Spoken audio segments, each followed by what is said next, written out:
Ciao a tutti da Giovanni Celeste e benvenuti nel mio spazio YouTube Appunti di un Whipmaker italiano. Oggi vi voglio parlare di come realizzo il cracker su una Signal Whip. Quindi sappiamo che la Signal Whip è una frusta che ha la particolare caratteristica di avere il cracker direttamente intrecciato sulla fine del corpo di pelle. Quindi in realtà la struttura esterna della Signal Whip è un unico corpo, molto affusolato, a coda di topo per dare un'idea, per cui non ci sono elementi di unione come solitamente avviene su una bullwhip oppure su una snake whip, per cui abbiamo il corpo intrecciato, poi c'è il fall e poi c'è il cracker. La signal whip è priva di fall, quindi c'è questo cracker che è direttamente intrecciato nella parte finale dell'intreccio in pelle. E come si realizza? In questo modo, nel modo che vi mostrerò. Seguitemi, a presto, ciao!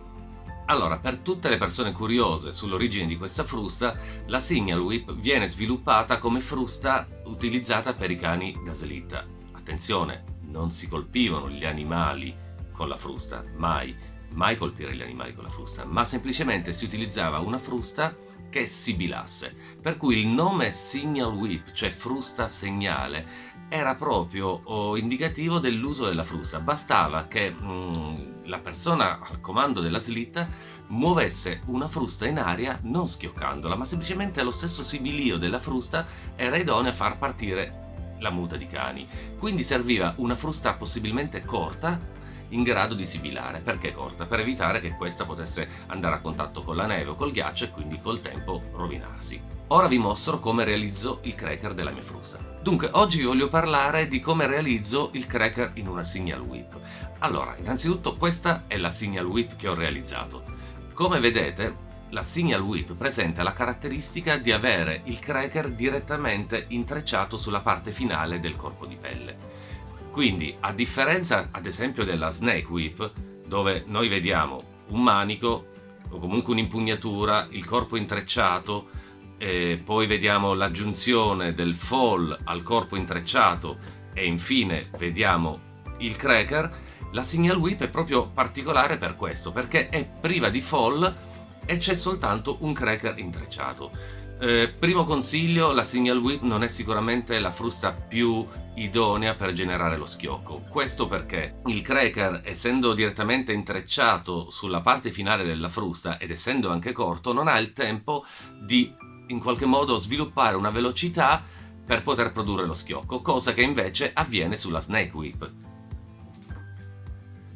Mentre su una frusta con fall, che sia una bullwhip o che sia una snake whip, l'energia che noi imprimiamo sul corpo viene trasferita su questo laccio di cuoio, il quale a sua volta, essendo rastremato, lo trasferisce al cracker, la frusta produce schiocco. Invece nel caso della signal whip questo non può avvenire perché? Poiché ci sarebbe un brusco cambio di energia e il cracker è talmente corto da non poter produrre uno schiocco. Chiaramente se il cracker fosse molto lungo, allora sì, anche una signal whip potrebbe produrre facilmente uno schiocco. Qual è l'origine della signal whip? L'origine della signal whip? Beh, andate sul mio sito e troverete sicuramente le informazioni. Dunque, il primo step sarà quello di realizzare un cracker utilizzando del nylon. In questo caso io utilizzerò questo nylon cerato. Vediamo, ecco qua. Creerò 4 blocchi di questo nylon cerato. Utilizzerò questo nylon cerato e legherò questo nylon cerato all'interno della parte finale del corpo intrecciato. Dopodiché andremo a restringere tutte queste strisce, che non sono altro che le strisce che hanno creato il corpo intrecciato. Queste sono le 8 strisce che compongono la terminazione di questa frusta. Noi scaleremo queste strisce in modo tale da creare un prolungamento finale della frusta sul quale verrà intrecciato sopra questo laccio. Il primo step è allontanare tutte le strisce che compongono l'intreccio.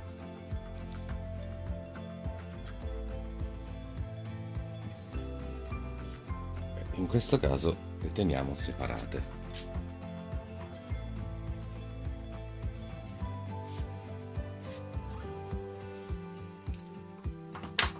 Per comodità è conveniente legare il tutto con un laccio.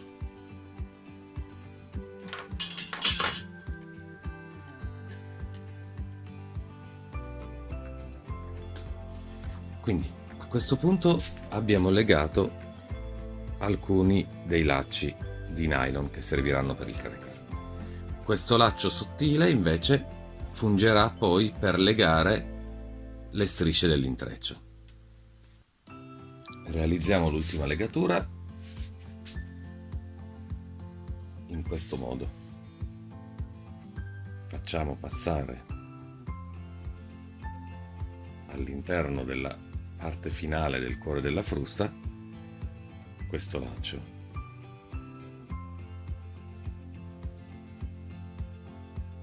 Tiriamo.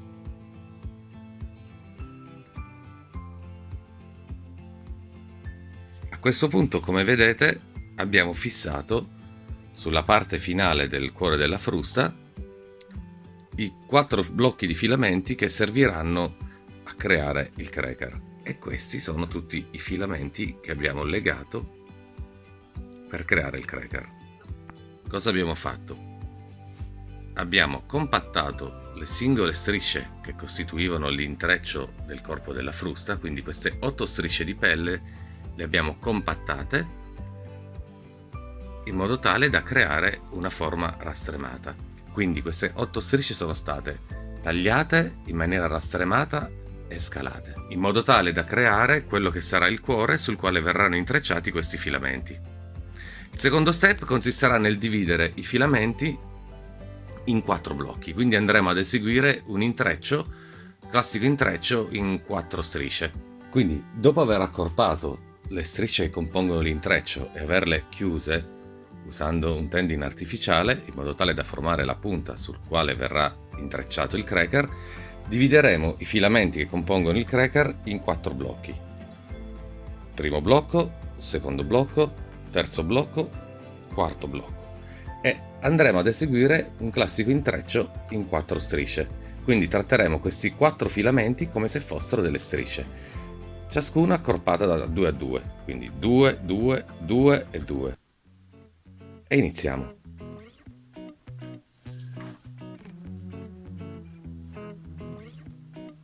Primo passaggio, teniamo fermo, bisogna tirare molto soprattutto all'inizio, e ci prepariamo al secondo passaggio. Secondo passaggio, tiriamo.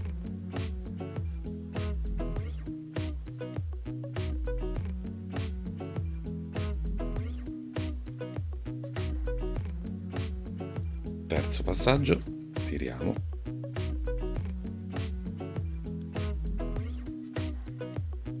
Quarto passaggio, tiriamo. Per chi non sapesse intrecciare, quindi eseguire questo intreccio in 4 strisce, vi spiego la sequenza. Allora, partendo da questa posizione, prendiamo questa striscia andrà sotto questa e sopra quest'altra, quindi farà esattamente così, si accavalla. Di conseguenza questa striscia andrà sotto e sopra, quindi la sequenza è sotto 1 sopra 1, e continuiamo in questo modo. Tiriamo ed intrecciamo. C'è un antico adagio australiano che spiega il modo migliore per intrecciare, e secondo questo adagio lui dice pull tight, plate loose, cioè tira forte e accavalla lentamente. Ora lo sto eseguendo in maniera lenta per farvi vedere come avviene il nostro intreccio. Quindi pull tight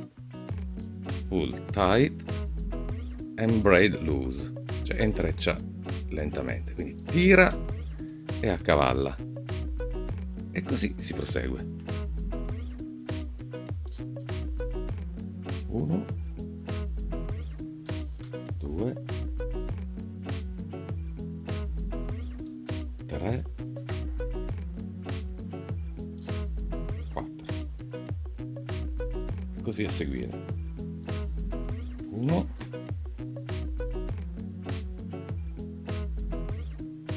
2, 3.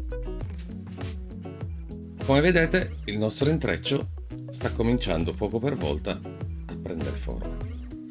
Riprendiamo la sequenza, tiriamo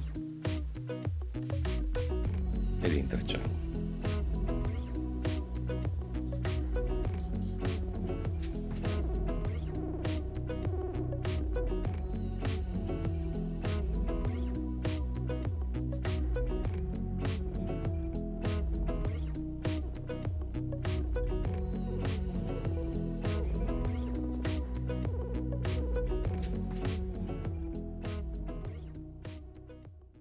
Ok, abbiamo terminato il nostro intreccio.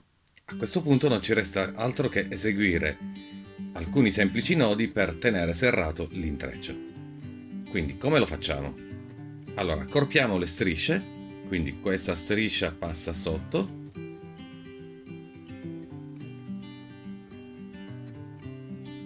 questa passa sotto e andiamo ad eseguire un primo nodo.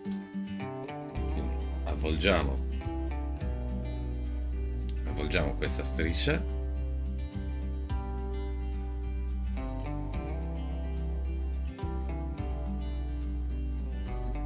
e lentamente andiamo a tirare e così chiudiamo il primo nodo.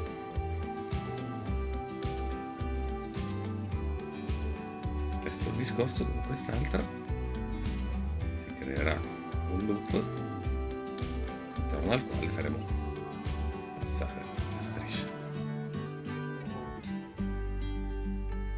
e sempre lentamente andiamo a serrare il tutto.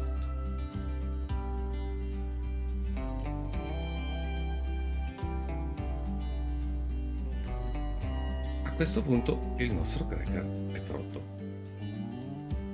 Realizzato il nostro cracker, l'ultimo step consiste nel dare una breve rollata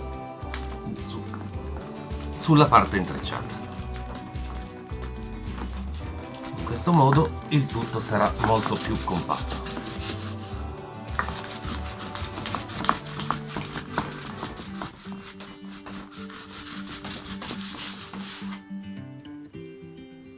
Così, dando la rollata, il nostro cracker sarà molto più compatto. Ci vediamo al prossimo video!